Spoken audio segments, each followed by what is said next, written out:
Good afternoon, all my fantasy basketball fans out there. Welcome to the Score Fantasy Basketball Podcast. I'm Waiver Wire Queen. Today, I want to talk about 3 games that should pique your interest. Week 16 in fantasy basketball. And if you just enjoy watching the NBA, make sure you subscribe to the YouTube channel. And if you enjoy watching and listening to the podcast, check us out on Spotify, Apple, Google. We are out here everywhere in these fantasy basketball streets. Also, check out the video we released on Saturday on some great players you should consider adding week 16 in fantasy basketball. Let's talk about some of these games I'm excited to watch this week. I always watch my Chicago Bulls, but there are some other games for various reasons I'm watching this week. First game, Grizzlies at the Philadelphia 76ers. That is a game that will be on tonight. The Grizzlies are a surprise to most in the Western Conference. Not to me, because when you have a talent like Ja, you got a chance. He's taken the next step this year, and he is one of the top young guards in the NBA. He's very exciting to watch. That is one of the main reasons I am looking forward to watching this game tonight, simply because I'm waiting to see him dunk on somebody or do something flashy tonight. And it should be a really good game because Philadelphia is a good team as well in the Eastern Conference. And this should test the Philadelphia 76ers just to kind of see where they're at, playing one of the best teams in the Western Conference as well as in the NBA. Let's dive a little bit and look at some of what the Grizzlies have been doing this season. Currently, they are third in the Western Conference. Surprise? Not to me, because you see they did make the postseason. And so they're continuing to build and move forward in this new era. Obviously, the move on from Conley was the right decision, and taking Ja in the draft was the right move. They are 35-17. Very good team. I'm telling you, very exciting. When you have a young, dynamic point guard, you got some serious talent going on. They just really built that team very well, and they are very competitive. Currently, they are 6th in points per game with 111.9 points per game. They are first, they are 6th in the NBA points per game, averaging 111.9 points per game, first in rebounds per game, 9th in assists per game, 15th in opponents' points per game with 108.5. So they're still outscoring their opponents. I feel like they can kind of improve on defense, because when you're scoring 111 and your opponents are scoring 108, that means you're still kind of giving up a little bit more points than what you should be. And you got to also realize they are a young team, but they will definitely improve on that. Let's talk about Ja. Definitely an all-star. And again, one of the young, dynamic guards in the NBA, definitely taking the next step this year in the NBA as well as fantasy-wise. He's averaging 25.9 points per game, shooting over 48% from the field, 6.1 rebounds per game, 7 assists, and 1.3 steals. That is amazing. I had the honor, I'll say, of drafting him in one of my fantasy leagues, and he has been a pleasant surprise. I expected him to take the next step, but he has taken quite a few more steps to average over 25 points per game, over 6 rebounds, and over 7 assists is really good. And he's shooting a really good percentage from the field, so he's efficient. And then when you think about from a fantasy standpoint, he's averaging on a nightly basis between 44 and 45 fantasy points. So he is definitely one of the top fantasy players in the league. He's taking that next step. He's definitely in the top 20.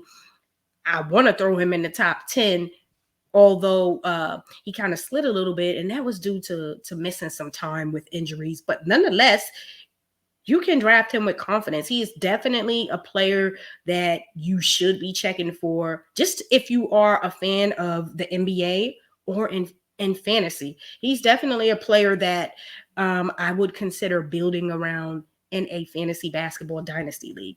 Jaren Jackson Jr. is next up. Very young, dynamic forward. He can play defense. That's one of the most important things that he brings to the table. You know, he's dealt with some injuries early on in his career, but he is back and he's finding that consistency. He's going to shoot a solid percentage from the field. He's averaging 16.5 points per game, over 5 rebounds per game. I would love to see the rebounding totals go up a bit. 2.3 blocks per game. That is very, very good. Again, I will stress the defense is what you look for from him. And then when you get him to average 16 points per game, that is also great value, especially from a fantasy standpoint. He's going to get you between 32 to 33 points on a nightly basis in a points-based league. He's a player you can play whether it's a points-based or a categories-based league because he is going to be efficient. And again, 2.3 blocks.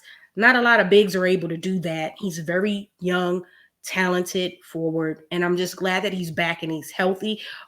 Also, he's averaging a little over 1 steals per game. So with him, you're going to get defense and a solid percentage from the field.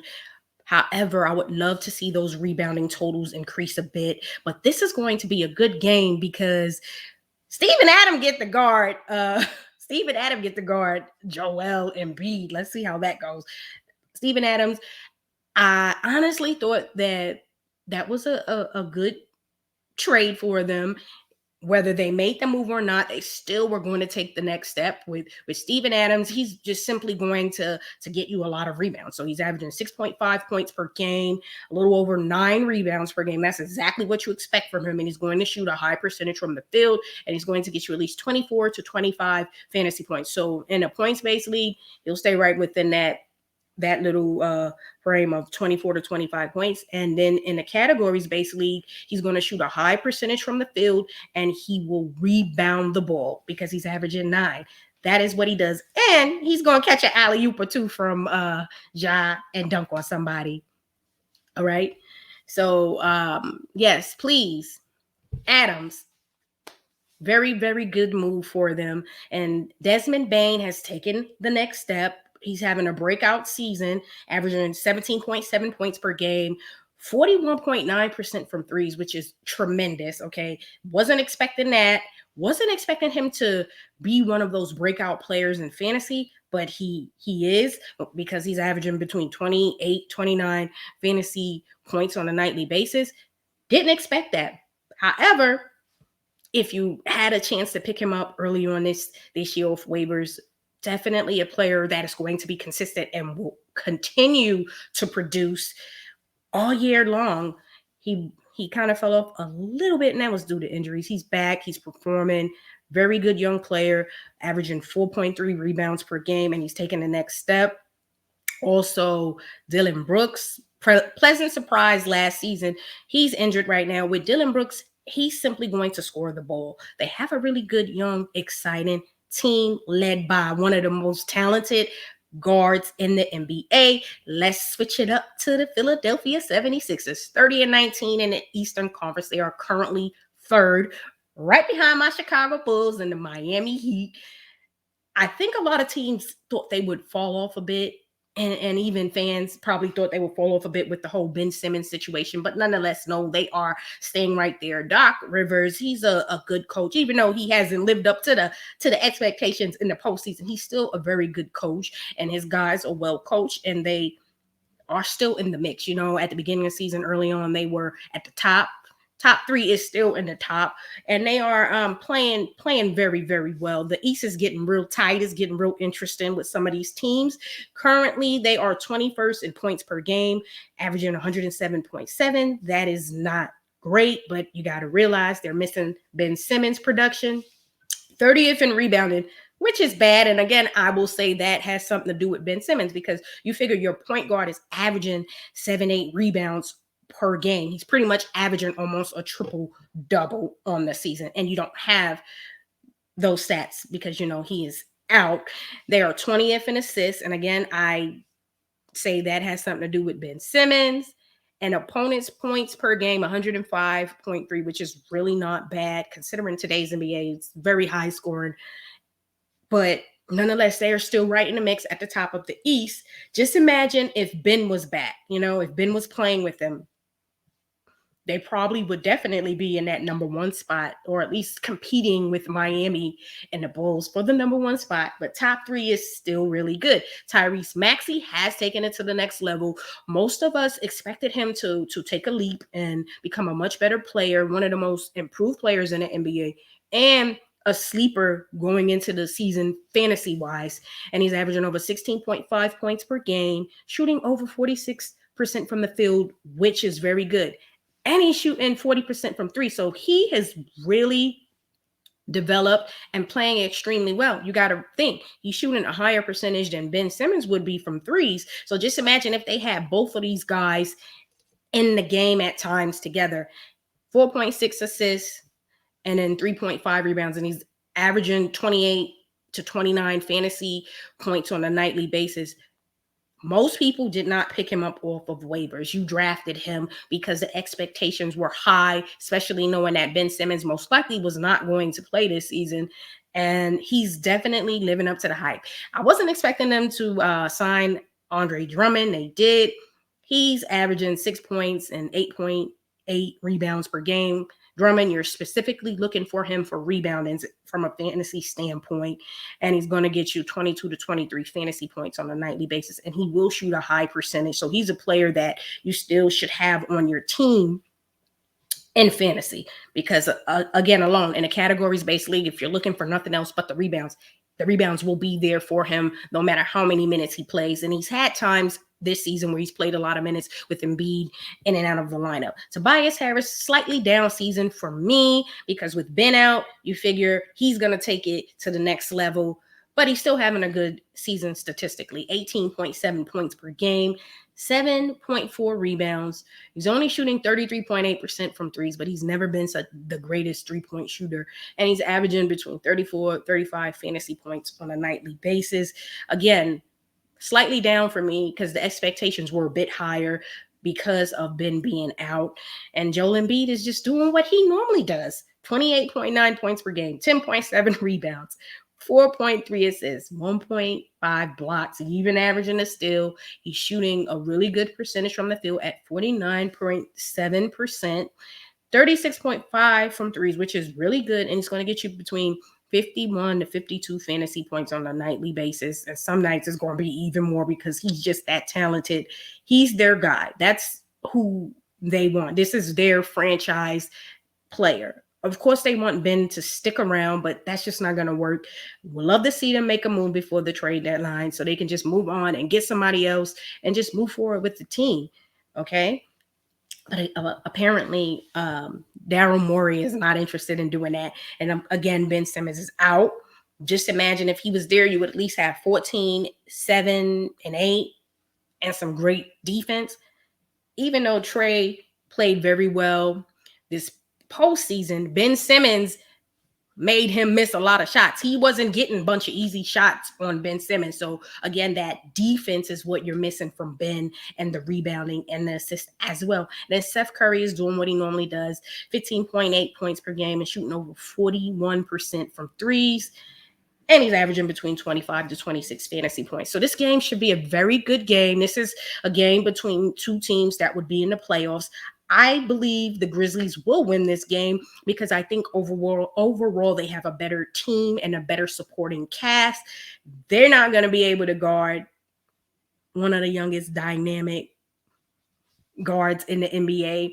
And then even though Joel Embiid is unguardable, I do think Adams can play some slightly good defense to bother him a little bit, but you still can't stop an unstoppable player. But nonetheless, again, the Grizzlies have the overall better team. So I'm expecting the Grizzlies to win. Jay should get within his point totals of 44 to 45 fantasy points, maybe even more.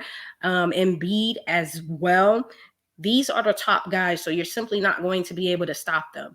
All right. So let me know who y'all think is going to win this game. I got the Grizzlies winning this game, and it's going to be a good game. It's not going to be a blowout. It's going to be a good game. Let's talk about another game coming on tonight. Miami Heat at the Boston Celtics. I'll tell you that Miami is a pleasant surprise for me. Boston has been a huge disappointment, currently ninth in the Eastern Conference. With all of that talent, they should be higher on in the conference. But nonetheless, Miami currently is number one. That's right above my Chicago Bulls, but we coming for that number one spot. I expected them to be in the mix. They're always in the mix. Spoelstra is an excellent coach, and they've done some great things to keep the team playing competitive, even though they've been dealing with injuries, players in the protocol, so many different factors, but they've identified some other young players who have been able to help keep the team competitive, and that's why they are number one in the Eastern Conference. They're 14th in points per game, averaging 108.9 points per game, 17th in rebounds per game, 6th in assists per game, and they are fourth with opponents' points per game, which is very good at 104.1. That's fourth. That means they have a really good defense. They are very good defensive wise. Spoelstra always has been known for teams that play exceptionally well on the defense end. And when you got Bam and then you got Jimmy Buckets, that's right. You got some good defense, okay? So let's talk about the top guys. Bam, he is back playing well. I have him in a fantasy league, and he is starting to get back to that level. I missed him when he was out. I am so happy he is back because he was one of my building blocks. I got him in the second round. So when you are missing production from a player in the second round, that's a lot of production. I expect his stats to go up a little bit more. So let's talk about Bam's stats. 18 points per game, 9.9 rebounds per game, 1.6 steals, shooting over 51% from the field, and he's averaging between 36 and 37 fantasy points on a nightly basis, which should increase. I expect that to hit 40. So, with Bam, he is a player you can have, whether that's in a head-to-head, any type of points-based league, or in a categories-based league, because what he does, he's going to rebound the ball, he's going to score the ball, he's going to shoot a high percentage from the field. So either format, he is going to produce. Tyler Hero has been balling out his mind. He had a down season last year, came back, definitely should be candidate for most improved player of the year. Some say he should be an all-star. I would prefer Melo Ball over him. We'll have to see what happens there. Although he's playing well, still feel like maybe not quite all-star level yet. But nonetheless, he's averaging 20.5 points per game, a little over 4 rebounds, and he is shooting 39% from threes. I was expecting him to shoot well over 40, but 39 is really good, and he should get you between 30 to 31 fantasy points on a nightly basis. Caleb Martin came over from Charlotte, very good role player off the bench. You can expect him to score points and play some solid defense. He's averaging 9.3 points per game. So, and in the DFS, if you're looking for a player to help your team tonight, low salary, should get you about 15 to 20 points. Martin can help because the salary is low, especially if you want to load up on your top dogs. Jimmy Butler, Jimmy Buckets, Jimmy gets buckets. That's right. One of my faves from the Bulls. 21.5 points per game, 6 rebounds, 6.1 assists, 1.9 steals, and he's shooting 48% from the field. It's going to get you between 41 to 42 fantasy points. Jimmy had some issues early on this season, but he's back. He's playing Jimmy Butler type basketball. And again, the biggest thing he's going to give is that defense. He's going to leave it all out there for your team. And he's a player you can get, in the second round, you most likely drafted him, second or third round, depending on the size of your league, and he produces. So he's back and he's healthy, and that is pretty much all you can ask for. And he's going to play some really good defense on Tatum and Brown. I can see him playing on both of these guys tonight, and he's going to affect some shots, okay? So with Tatum, to me, I look at him as a volume shooter. His shooting percentages are extremely low, and Jimmy is going to make those shots look real bad at times tonight. So expect that. I'm telling you, Miami's going to win this game. I'm going with Miami in this game, just specifically defense. And we'll talk a little bit more about that. Kyle Lowry has been out, not shooting a great percentage from the field, but he's averaging 13.4 points, 8.3 assists, but again, out. Gabe Vincent has stepped in very nicely. He's averaging 9.3 points per game and shooting 39.4% from threes. So if he has to step in there, if Kyle Lowry is unable to go tonight, expect him to get maybe around 15 points per game. Then you got to look at Duncan Robinson, another nice role player for them. He's going to shoot a nice percentage from threes. I'm expecting him to at least hit 3. Him and let's just say Tyler Hero going to hit 4 threes. Duncan going to hit 3. Okay, I'm saying it. That's the minimum they're going to do tonight. Okay, so let's see. But with Duncan Robinson, he's going to pretty much be there to score the ball, shoot a nice percentage from the field, mainly 3-point specialist, averaging 12 points per game. So your top players to check for is obviously going to be Jimmy Butler and Bam. Those are your guys, and those are the guys that's going to make things go for the Heat tonight. They are at Boston, but best believe the defense that the Heat they bring that heat on defense, y'all. They play very good defensive wise. Better obviously at home, but they still do play solid defense on the road. So you can expect that intensity. And like I said, again, Tatum doesn't shoot a high percentage from the field. So Jimmy Butler is going to bother him a bit tonight, because Jimmy Butler is just an exceptional defensive player. And y'all can see I love me some Jimmy Butler from his Chicago Bulls day. I remember.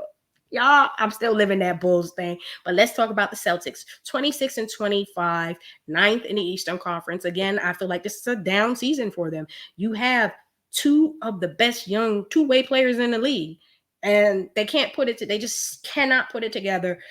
I don't know what it is about that team, but it's just missing something. And they keep trying to make all these different moves to identify what they're lacking, but apparently they still haven't figured that out, because they are still losing.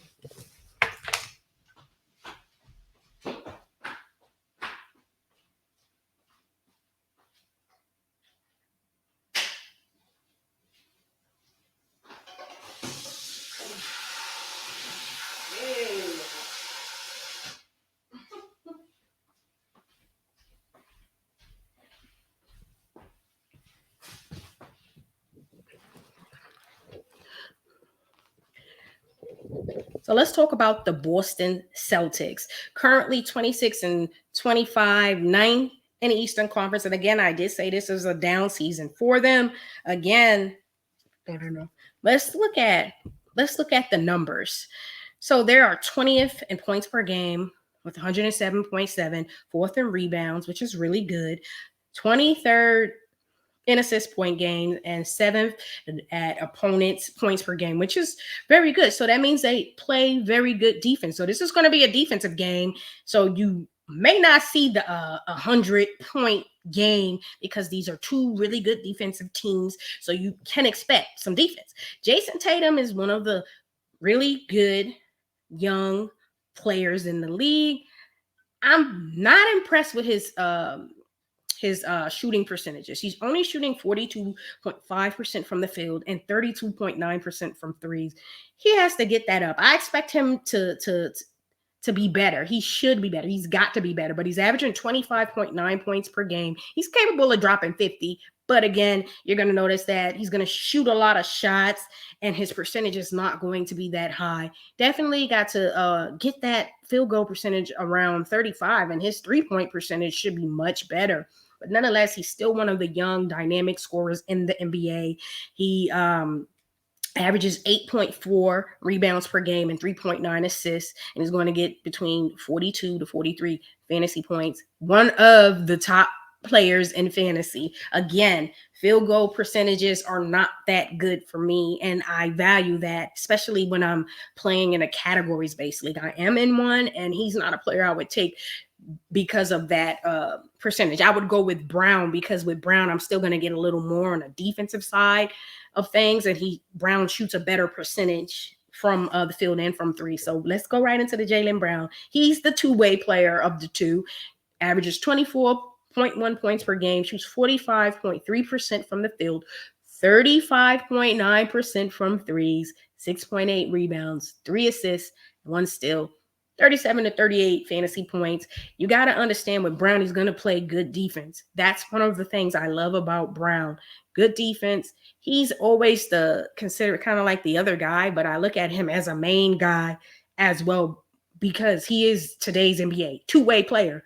You see a lot of these two-way players. He's definitely a two-way player, and he shoots a good percentage from the field. He was starting the season off very well. Then, injuries kind of derailed it a little bit, but he's back playing very well. And then you got the second half of the season, which I expect him to take it to the next level. Obviously, I'm going to see him on Jimmy Butler exclusively tonight because he's the guy who's going to guard the other team's best offensive player because he is the better defender of the two between him and Tatum. Nothing against Tatum because he's a solid player. Robert Williams, breakout season. Absolutely. Talked about him early on about his potential in fantasy, and he's getting his opportunity. 9.9 points per game, 9.4 rebounds per game, 2.1 blocks. Very, very good player, and he's shooting 73% from the field. I mean, geesh, what do you expect, right? You can play him in a points-based league and a categories-based league. Pretty much a triple-double guy, and he's going to shoot the ball at a high level, and he's going to block some shots. Issue with him, sometimes it's a health thing. But nonetheless, very good young player. And then let's talk about Marcus Smart. He's going to be a clutch guy. He's that clutch guy. He also may see some time on Jimmy Butler as well as Tyler Hero, him and Brown. But with Smart, he's averaging 11 points on the season, 4 rebounds, 5.3 assists, 2.2 steals, 27 to 28 fantasy points. He's your guy who's going to grab that rebound when you need it as a guard. He's going to get in there and play tough defense. He's going to steal the ball. He is an intense player, very good player. And again, he's going to see a lot of Jimmy Butler tonight as well. And if Kyle Lowry plays, you'll see him as well. And then Dennis Schroeder, 15 points. He's the guy who got that great extension offer from the Lakers, declined it, and now he's on a 1-year deal with the Celtics for far less. Nonetheless, solid season, 15 points, 4.6 assists, 26 fantasy points.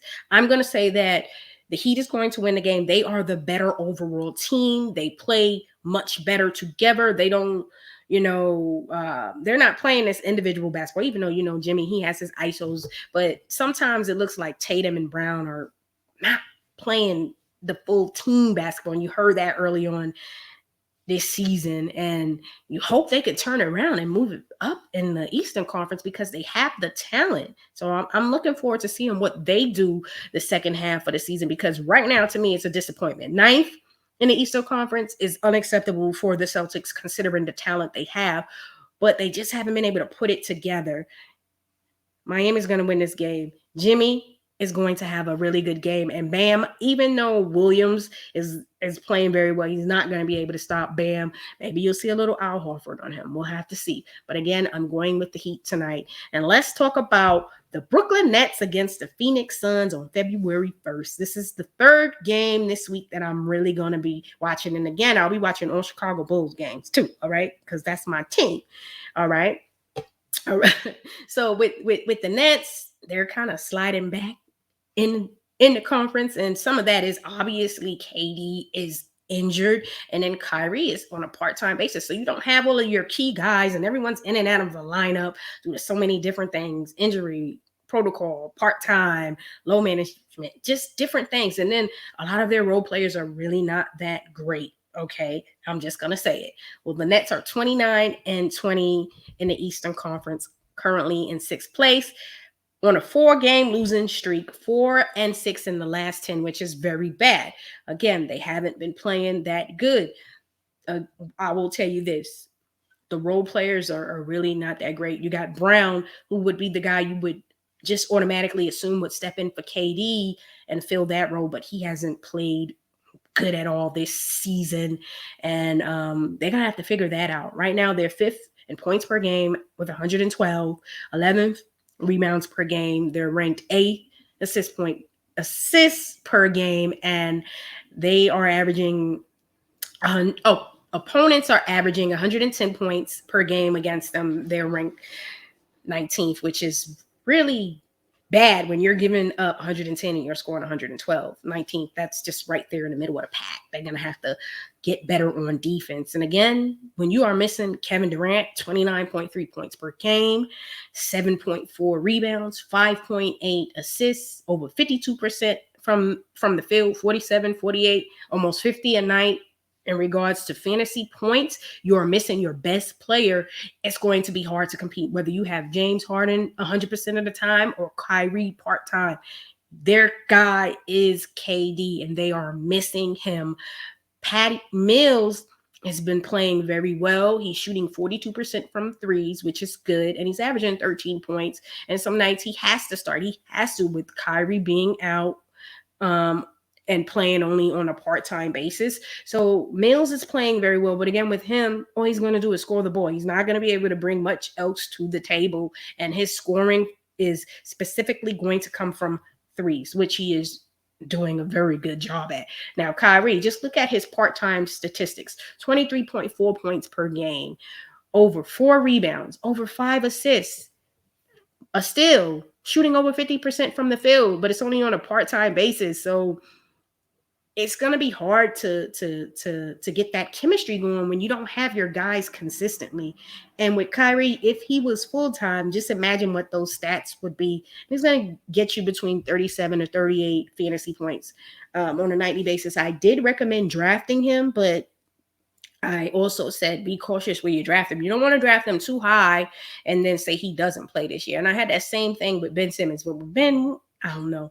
If the Sixers don't trade Ben, I don't see him playing this year. Hopefully they do trade him.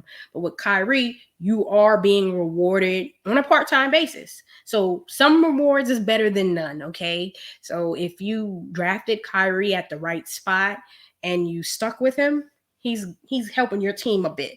James Harden is doing James Harden type things, almost averaging between 48, 49 fantasy points on a nightly basis. It's just James Harden. He's damn near averaging a triple-double, which you could expect. He's a top 5 fantasy player. He's averaging 23 points, 8.1 rebounds, 10 assists, 1.3 steals, a lot of turnovers, okay?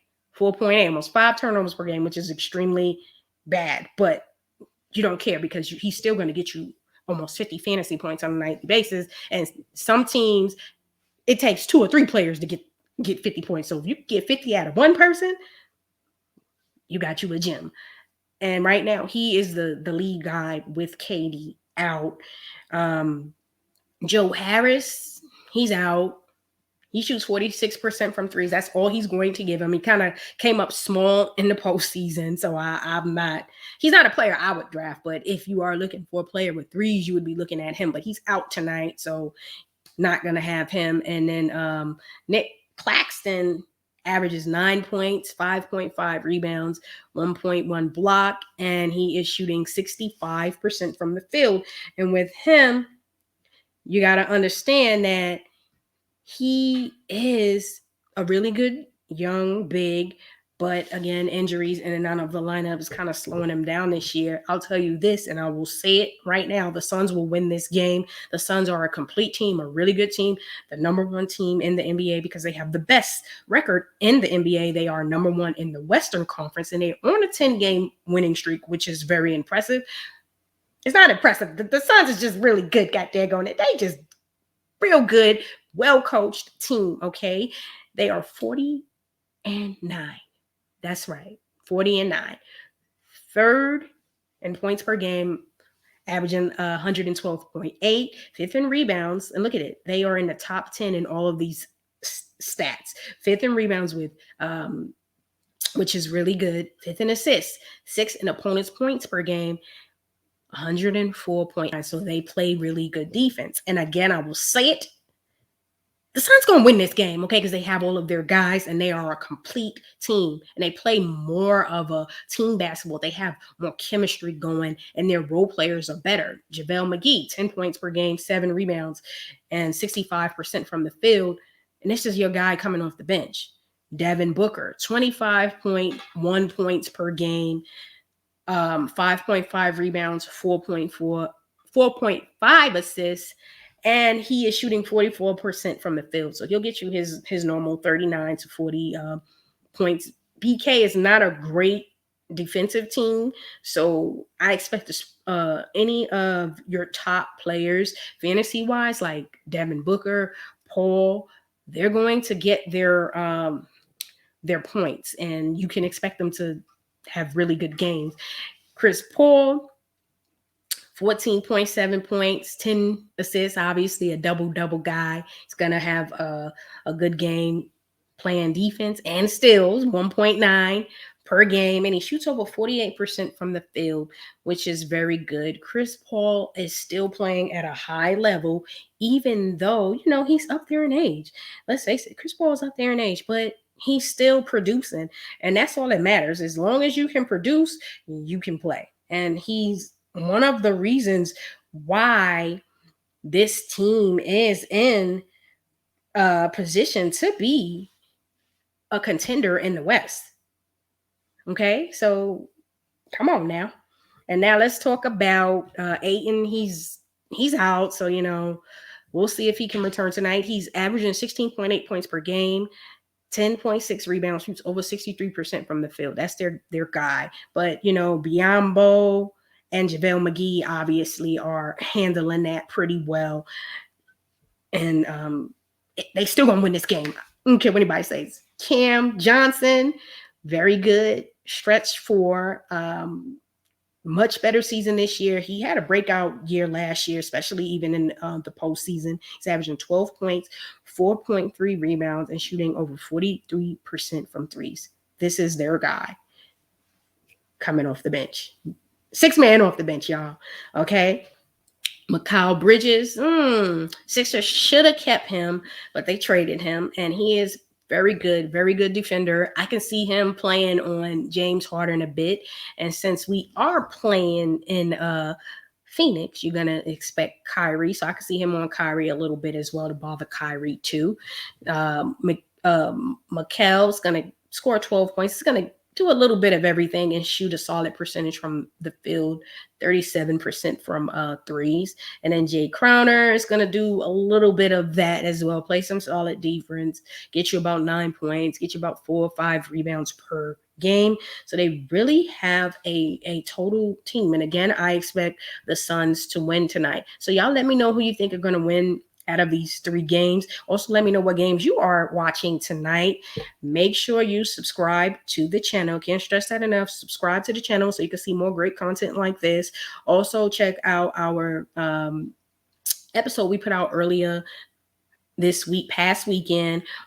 Great players you should consider adding via the waiver wire going into week 16. And also we have some other great content we put out that can also help you as you move forward this season in fantasy basketball.